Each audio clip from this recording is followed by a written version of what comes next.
Learn with Chef Elite. 5 basic fish marinades that you can make in just 30 minutes. We're done with chicken, pork, and beef marinades. This time, fish marinades.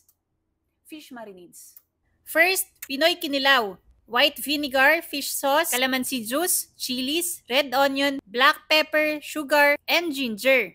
Next, my favorite, Thai style. Lime juice, fish sauce, brown sugar, lemongrass, chilies, garlic, cilantro, and black pepper. Asian soy.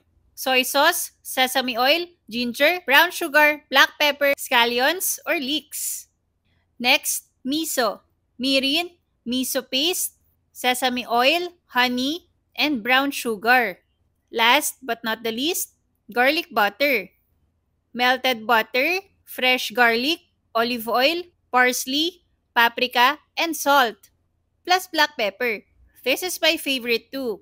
Eating fish helps with weight management, mental well-being, and reducing inflammation. Reminder to always check potential allergens in your ingredients. Always use fresh, high-quality fish. And don't forget your labels.